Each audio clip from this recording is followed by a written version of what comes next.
उभा राहिला मी उत्तर देतो. काय माहिती का, पुरुषांना का दिलासा दिला जात नाही? कारण पिढ्यानपिढ्या आपण स्त्रियांना छळ देतो. हे मान्यच केलं पाहिजे. आजपर्यंत आपण आपल्या अध्यात्मामध्ये असू द्या, धर्मामध्ये असू द्या, सगळी बंधनं स्त्रियांवर आहेत. एखादं मंगळसूत्र स्त्रीनंच घालावं, ध्रुपदानच मंगळसूत्र घातलं पाहिजे. कचरू मंगळसूत्र घालून दिसतं का तुम्हाला? हे फॅक्ट आहेत. आपल्याला सांगितलं जातं की लक्ष्मण रेषा ही स्त्रीसाठीच आहे, पुरुषासाठी एखादी सीता रेषा का नाहीये? कारण आपण बंधनं स्त्रियांवर घातलेली आहे.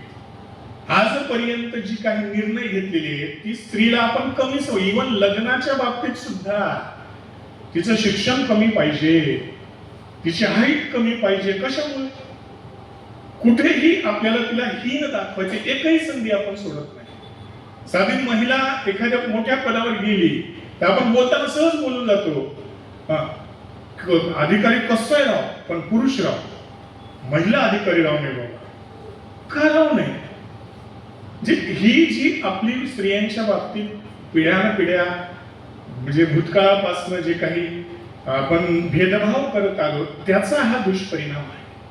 आणि पुरुषांना सवलत नाहीत अशातला भाग नाही. किती महिला खरंच जेन्युइन पुढे येतात त्यांच्यावर अत्याचार झाल्यानंतर. आजही महिला पुढे येत नाहीत, कारण आजही महिला जरी पीडित असेल, म्हणजे साधी गोष्ट आहे, एखादा मुलगा एखादी मुलगी त्यांचं प्रेम प्रकरणातून ती जर निघून गेली तर लोक म्हणतात बघा पोरगी पळून गेली. याचं कारण काय? चलत गेले की काय? हे पण पळून गेले ना. म्हणजे इथं आपल्याला दोष कुणाला द्यायचा आहे? मुलीलाच द्यायचा. इथं सुद्धा एकतर्फी प्रेमातनं ऍसिड हल्ला केला. आजपर्यंत कुठल्या न्यूज वाचल्या आपण? कुणी मुलाने मुलीवर ऍसिड हल्ला केला असं कधी ऐकलंय का? एकतर्फी प्रेमातनं मुलीने मुलाचं अपहरण केलं मैत्रिणीच्या सोबतीने. का? ती एकतर्फी प्रेम करत नाही? करते ना ती.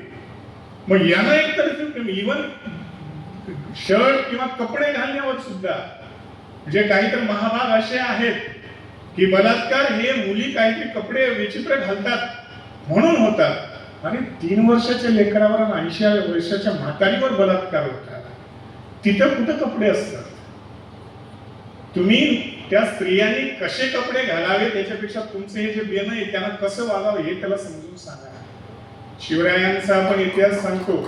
शिवरायांनी काय सांगितलं होतं जेव्हा सुभेदाराची सून त्यांच्या पुढे आणून उभी केली होती? त्यांनी सांगितलं होतं की आमच्या मातोश्री जर एवढ्या सुंदर असल्या असत्या तर आम्ही सुद्धा एवढेच सुंदर असलो असतो. त्या शिवरायांचा वारसा आपण सांगतोय आणि इथे गप्पा करतोय की मुलींच्या कपड्यावरनं बलात्कार होतात. हे कुठंतरी थांबलं पाहिजे. ॲज अ सोसायटी आज सुद्धा आपण फेल आहोत, हे तुम्हाला मान्य करावंच लागेल. कारण जॉब आपण जे गप्पा म्हणतो ना, स्त्रियांना आम्ही समानतेचे अधिकार दिलेले, त्यांना जॉब करू देतो. अरे तुझं भागत नाही म्हणून तिला जॉब करू देतोस तू. हे फॅक्ट आहे. तिला जॉबचं तर करावंच लागते, घरचं सुद्धा सांभाळावं लागते. डबल जबाबदारी आहे तिची. आज किती मुली आहेत की त्यांना खरंच तुम्ही त्यांच्यानुसार करिअर निवडू देता? मी मुळात शिक्षक आहे, जिल्हा परिषदेला शिक्षक होतो. आजही मार्गदर्शन करतो एमपीएससीचं. 1000 विद्यार्थी माझे महाराष्ट्रात अधिकारी आहेत. आजही जेव्हा मला फोन येतात तेव्हा फोन कसे येतात? मुलीचा पालक असेल तर तो सांगतो की सर हिच्याकडे 1च वर्ष आहे, मुलं का नाही झालं त्याचं लग्न करणार आहे. आणि तेच पोरांच्या बाबतीत हे लागेपर्यंत राहू द्या तिकडे.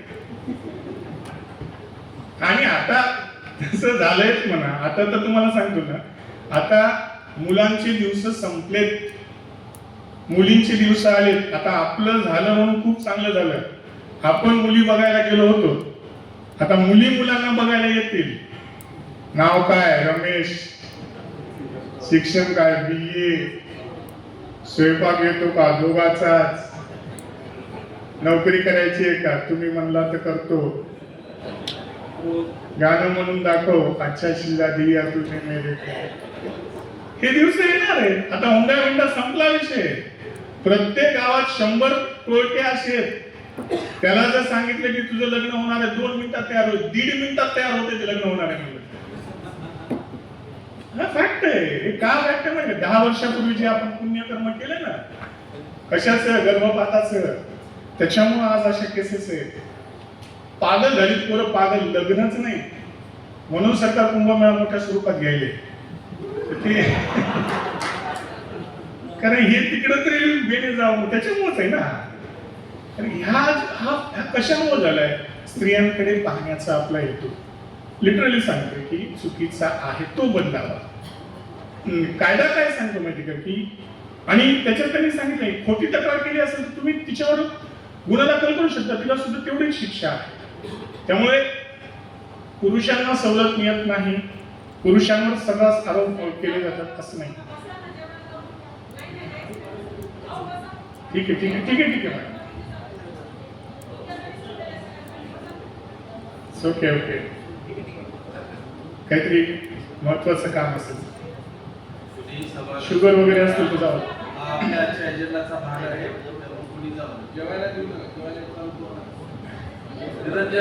Okay okay okay. तर जे मी गेली 5 तास मला सहन करताय त्याबद्दल मी तुमचे आभार मानतो. जर काही चुकलं असेल तर चुकू द्या, ते कारण हे खरं होतं, मला खरं बोलता येतं, बरं बोलता येत नाही. आणि याचा विचार करा. माझी एक विनंती आहे, मी महिला व बालविकास विभागामध्ये असताना, म्हणजे आजही आहे, जिल्हा महिला बालविकास अधिकारी म्हणून परभणीला होतो. जवळपास 450 बालविवाह मी थांबवलेली आहेत माझ्या कार्यकाळात. 3 वर्षामध्ये महाराष्ट्र शासनाचा 2 वेळेस बालस्नेही पुरस्कार आहे बघा 2 वर्षाचा. फक्त एकच विनंती करतो की मराठवाडा आजही बालविवाह होतात. परभणी हा महाराष्ट्रात सगळ्यात जास्त बालविवाह होणारा जिल्हा होता. नांदेड सुद्धा काही चांगली परिस्थिती अशातला भाग नाही, आपण 4थ्या क्रमांकावर आहोत. तर आजूबाजूला जर बालविवाह होत असतील तर कृपा करून 1098 या फोनवर संपर्क करा. किती नंबरवर? 5 वेळेस म्हणा. 1008 नाही मॅडम, 1098. जोरात म्हणा, भूक लागली मला माहिती आहे. जोरात म्हणा, नक्की फोन करा. आणि केलं नाही तर शपथ घ्या. कोणाची? तुमची. म्हणजे तुम्ही गेले तर काही सांगता नाही. जर केला नाही तर तुम्हाला सांगा तुमचा सत्यानाश होईल. बघा माझ्या तोंडाप्रमाणे माझी जीभ काढली. मी का म्हणतोय? कारण त्या लेकराचं आयुष्य वाचतं बघा. आणि लिटरली सांगतो, 12-13 वर्षाच्या मुलीचं लग्न होतं. कुठल्या सगळ्यात होता होतंय की नाही तुमच्या? होतंय. तुम्ही मान्य करा. आज एकही बालविवाह माहिती नाही असा या हॉलमध्ये एकही व्यक्ती नाही. लिहून देतो.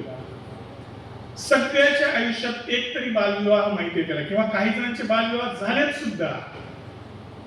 झाले तुमच्यापैकी बऱ्याच जणांचे बालविवाह. तुमचं काही होणार नाही. लगेच आम्हालाच घेऊन जातात काय बाबा, त्याला आणले पण त्याला बोलून आणा, तुम्हाला नाही.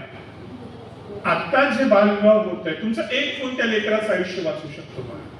कारण 13-14 वर्षाची पोरगी, आणि किती भयंकर. आणि तुम्हाला माहिती आहे, एकदा मूल झालं, मुलीचं आयुष्य स्पॉइल होतं. काय तिच्या आयुष्यात काहीच राहत नाही. इकडे आपण गप्पा करतो, ते नासामध्ये गेल्या पोरी, इकडे गेल्या, आपल्या पोरी कुठे? बालविवाहामुळे इतके भयंकर परिणाम होतात. मुली विकल्या चालल्यात. राजस्थान, गुजरातमध्ये लोक 40-40 लाखात मुली घेऊन चालल्यात. हे भयंकर आहे. बीड सारख्या ठिकाणी तर म्हणजे तिकडं जो पट्टा आहे तिथं कोयता नावाची पद्धत आहे, जिथं जोडी लागते. तो जो मुकादम असतो तो जर ती जोडी असेल तर ऍडव्हान्स पैसे देतो. जोडी का? कारण हे पोरग पळून जाऊ शकते, पोरगी नाही जाऊ शकत. हे अशी प्रकरणं आहेत. आता मी ज्यावेळेस या बालविवाहावर बोलतो तेव्हा समाजातली काही जण मला लगेच म्हणत असतात, गरीबाचं होऊ द्या की. असा एक शब्द येतो की नाही, गरीबाच होत असत, आपण कशाला पापाची धनी व्हावं. 14 वर्षाची मुलगी जेव्हा प्रेग्नंट होते, 14.5व्या वर्षी, आणि ती जेव्हा दवाखान्यात जाते, दवाखान्यात जेव्हा तिचा मृत्यू होतो, तेव्हा तुम्ही दोषी असतात, तेव्हा मी दोषी असतो. परभणीमध्ये सोनवाडी नावाचा एक तांडा आहे, तिथल्या एका मुलीचं असंच निधन झालं. आम्ही त्या दवाखान्यात गेलो. त्यानंतर आम्ही त्या गावात गेलो. गावात विचारले की ही मुलगी होती, कुठे आहे तिचं नातेवाईक कोण? त्या गावाने सांगितलं नाही, आमची ही मुलगी नाहीच आहे आमच्या गावात. त्या वर्गातल्या मैत्रिणींना विचारलं आणि त्याने सांगितलं आम्हाला ही आमच्या वर्गात ही मैत्रीणच नव्हती. त्या सरपंचाला विचारलं, नाही नाही साहेब आमच्या गावात नव्हतीच. आम्हाला वाटलं आम्ही लय शहाणे आहे. आम्ही विरोधी पार्टीला विचारलं.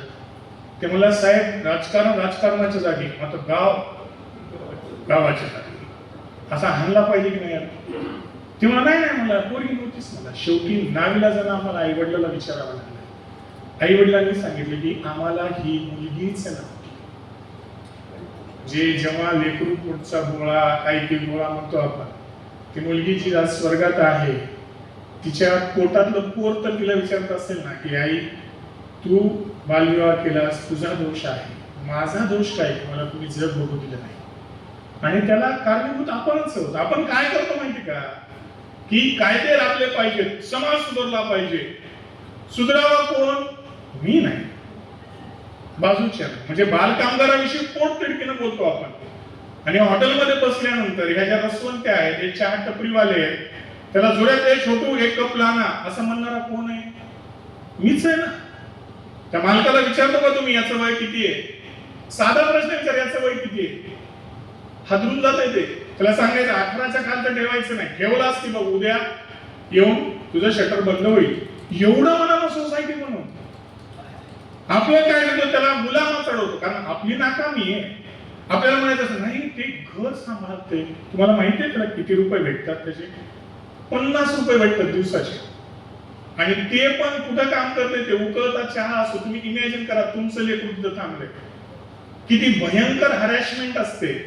येणारे तिथले गिऱ्हाईक दारू पिऊन आलेले असतात. तर सगळे सोफिस्टिकेट येतात काय हॉटेलमध्ये, शिव्या घालतात, मारतात. काही जणांना चटके दिलेले पोरांना मी पाहिले. मी सोसायटी म्हणून तुम्ही फेल आहात, मी फेल. हे जे भीक मागतात लेकरही, ती ऑब्झर्व करा त्या लेकरांकडे. खालत नाही, डुलत नाही, त्या कुशीत असतात त्या बाईच्या. कधी विचारलं त्या बाईला हे लेकरू कुणाचं आहे? भीक मागणं हा गुन्हा आहे, तुम्ही का देता? तुकोबांनी सांगितलं. म्हणजे या बंधू संतांविषयी सांगतात ते की जे देती ते घेती दोन्ही नरकात जातात. म्हणजे हे जे बंधू कीर्तनकार सध्या तयार झालेत ना 14 नंतर, की ते पाकिटबाज कीर्तनकार हे सगळे, त्यांना सांगितलं तर ती आपल्याला बाब लागू होते. काय लागू होते? भीक देणं हा सुद्धा गुन्हा आहे. आपण तिथं काय समजून देतो? लेकरासाठी मागायला. दूध घेते, ते मूल हालत नाही, तिला त्या लेकराला गुंगीचं औषध दिलं जातं. तुमचं लेकरू घरातलं बघा, 1.5-2 वर्षाचं पोरगं बसा बघा, जागेवर बसतच नाही. 2 वर्षाचं लेकरू पाहिजे, ते हालतच नाही. का हालत नाही? कारण त्यांना सारखं झोपून राहावं यासाठी त्याला औषध दिली जाते.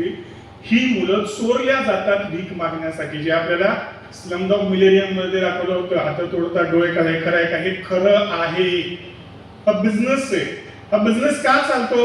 कारण तुम्ही आम्ही पांढरपेशी जमात ते जात असताना आपल्या पर्स मधले, आपल्या पॉकेट मधले 10 रुपये काढून त्याला जेव्हा देतो, तेव्हा आपल्याला वाटतं की भयंकर पुण्य काम केलंय आपण, तुम्ही दोषी आहात. आणि हे आपण सोसायटी म्हणून केलं पाहिजे ना.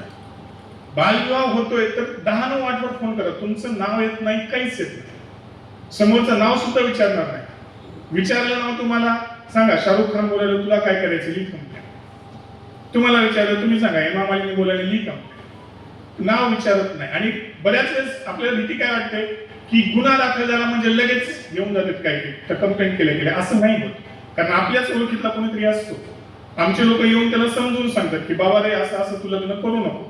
त्याला ऐकला तर ठीक आहे, नाही ऐकला मग त्याच्यावर गुन्हा दाखल होतो. ऐकल्यावर त्याच्याकडनं आम्ही फक्त लेखी घेतो, असं असं बालविवाह करणार होतो, पण माझं समुपदेशन केलेलं, मी 18 वर्ष होईपर्यंत मुलीचा बालविवाह करणार नाही.